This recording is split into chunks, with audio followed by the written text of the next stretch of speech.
안녕하십니까. 만화공인중개사의 저자 이용훈입니다. 오늘은 공인중개사 법령 및 중개실무 제7강 시간으로서 이 등록의 결격 사유에 대해서 같이 공부하도록 하겠습니다.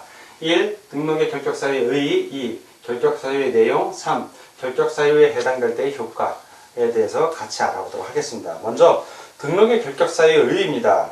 등록의 결격 사유에 해당되는 자는 중개사무소 개설 등록을 물론 할 수 없습니다. 그리고 개업 공인중개사 등이 될 수도 없고요. 그리고 절대적 등록 취소 사유에 해당이 됩니다. 자, 의의는 지금 세 가지를 제가 말씀드렸는데, 첫 번째는 중개사무소 개설 등록을 할 수가 없어요. 자, 개설 등록. 설사 내가 공인중개사 자격증이 있다 하더라도 결격 사유에 해당되는 사람은 개설 등록을 할 수가 없다는 얘기고, 두 번째는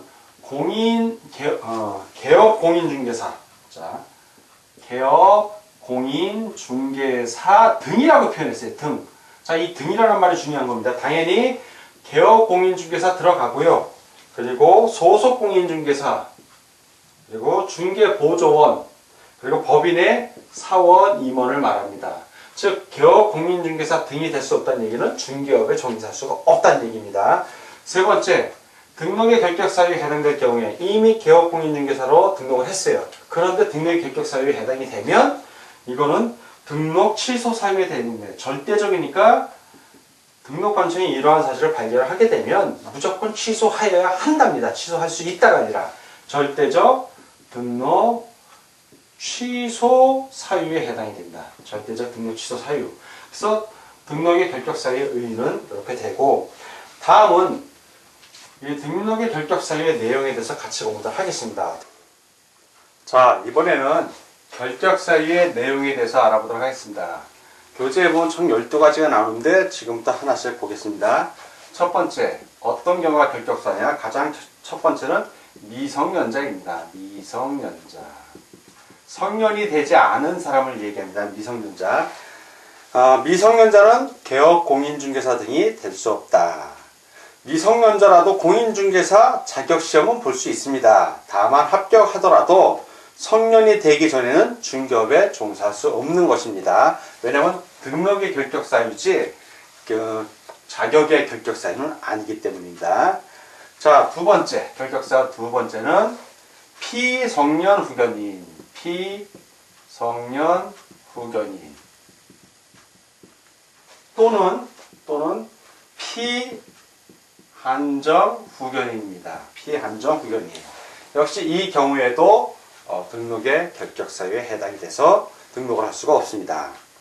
세 번째, 파산 선고를 받고, 자, 파산 선고를 받고 복권이 되지 아니한 자, 역시 등록의 결격 사유에 해당이 됩니다. 자, 네 번째, 금고 이상의 실형입니다. 금고 이상의 실형.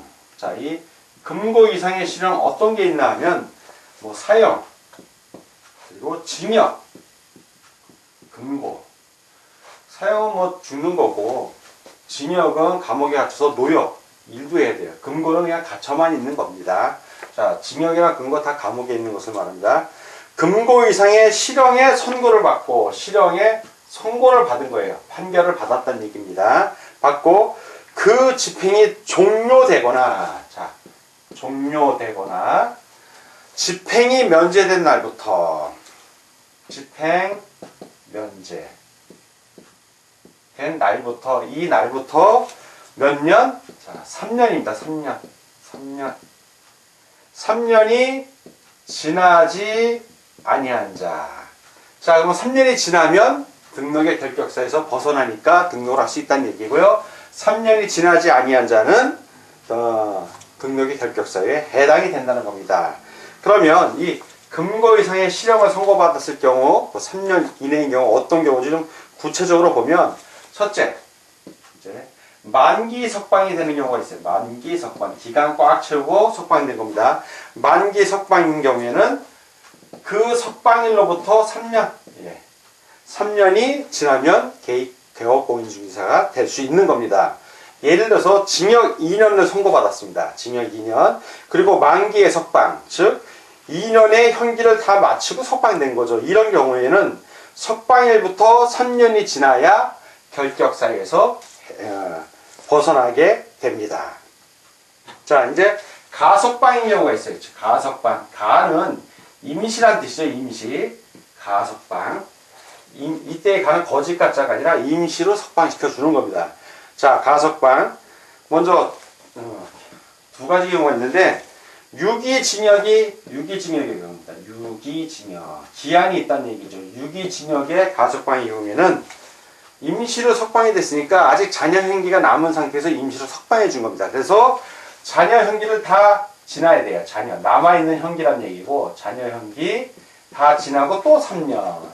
자, 요 3년, 이렇게 오는 겁니다. 3년이 지나야 됩니다. 자, 예를 들어 보겠습니다. 징역 2년의 선고를 받고, 복역 중 1년의 잔형기를 남기고, 가석방된 자는 가석방일로부터 3년이 아니라 1년의 잔형기를 무사히 마치고, 1년. 거기다가 또 3년이 지나야겠죠. 3년. 그래야 결격사에서 벗어나게 되기 때문에 잔여형기 1년 남은 그리고 이제 3년 더해서 4년이 지나야 되는 것입니다. 자, 두 번째는 무기징역입니다. 무기징역. 기한이 없이 그냥 징역 생활을 하는 겁니다. 무기징역의 가석방의 경우에는 이때는 10년이 지나야 되고 플러스 요 3년 또 옵니다. 3년. 그래서 13년이 지나야 됩니다. 예를 들어보겠습니다. 무기징역을 받고 가석방된 경우에는 가석방일부터, 자, 무기징역부터 이제 가석방이 됐습니다. 가석방. 그러면 이 가석방이 된 날로부터 10년입니다. 일단 10년. 그리고 다시 또 3년. 다시 3년. 이걸 합쳐야겠죠? 그래서 13년이 지나야 개업공인중개사가 될 수 있는 겁니다. 이 기간 이내에는 등록의 결격 사유에 해당이 되는 것입니다. 자, 이번에는 등록의 결격 사유 내용 5번째입니다. 자, 5번째. 금고 이상의 형의 집행유예를 받고, 자, 금고 이상의 형의 집행유예를 받습니다. 집행유예를 받고, 그 유예 기간이 만료된 날부터 이제 만료되고 나서 2년이 지나지 아니한 자. 자, 2년. 그러니까 집행유예, 예를 들어서 징역 1년에 집행유예 2년을 선고받은 자는 집행유예 기간 2년이 만료된 날부터 또 2년이 경과해야 결격사유에서 벗어나는 것입니다. 자, 6번째. 공인중개사의 자격이 취소된 후, 자, 자격 취소된 후 3년이 지나지 아니한 자. 즉 3년이 지나야 결격사유에서 벗어나는 것입니다. 7번째. 공인중개사 자격이 정지된 자로서 자격 정지 기간 중에 있는 자. 자, 자격이 정지됐을 때 이 기간 중에 있는 자 역시 등록의 결격사유에 해당이 됩니다. 자, 8번째. 중개사무소 개설 등록이 취소된 후. 자, 중개사무소 개설 등록을 했어요. 그런데 잘못을 해서 취소가 됐어. 자, 이렇게 취소된 후 3년이 지나지 아니한 자. 그 자는 결격사유에 해당이 됩니다. 9번째. 업무 정지 처분을 받고, 자, 업무 정지 처분을 받았습니다. 업무 정지. 그리고 폐업 신고를 했어요. 그리고 나서 폐업 신고를 했습니다. 그런데 역시 폐업 신고를 했지만 여전히 업무 정지 기간이 있어. 그러면 등록의 결격사유에 해당이 됩니다.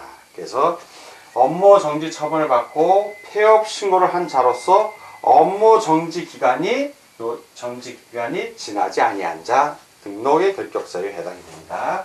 자, 10번째. 업무 정지 처분을 받은 개업 공인중개사인 법인의 사원, 임원. 이 임원은 업무 정지 사유 발생 당시의 임원입니다. 이런 사원 임원이었던 자로서 해당 개업 공인중개사에 대한 업무 정지 기간이 지나지 아니한 자. 그래서 역시 업무 정지 처분을 받은 개업 공인중개사의 법인의 사원 임원 이었던 자로서 개업 공인중개사에 대한 업무 정지 기간이 지나지 아니한 자도 등록의 결격사유에 해당이 됩니다. 자, 11번째. 공인중개사법을 위반했습니다. 자, 공인중개사법을 위반했어요. 그런데 300만원 이상. 자, 이 금액이 중요합니다. 300만원 이상의 벌금형. 자, 벌금형 선고를 받고 이 경우에 3년입니다. 역시 3년이 지나지 아니한 자는 등록의 결격사유에 해당이 됩니다. 3년이 지나야 됩니다. 자, 12번째. 자, 마지막이죠. 사원 또는 임원 중 위의 결격사유에 해당하는 자가 있는 경우, 사원, 임원 중에 이런 11가지 결격사유에 해당하는 자가 있는 법인을 말합니다. 그래서 등록관청은 개업, 공인중개사 등의 결격사유 어느 하나에 해당하는지 여부를 확인하여 관계기관에 조회할 수 있습니다. 자, 이렇게 등록의 결격사유의 내용 12가지를 같이 알아봤습니다. 자, 이번에는 3. 등록의 결격사유에 해당될 때 효과입니다. 효과는 크게 두 가지로 나뉩니다. 첫 번째는 개설 등록을 하기 전이에요. 자, 등록하기 전. 등록 전.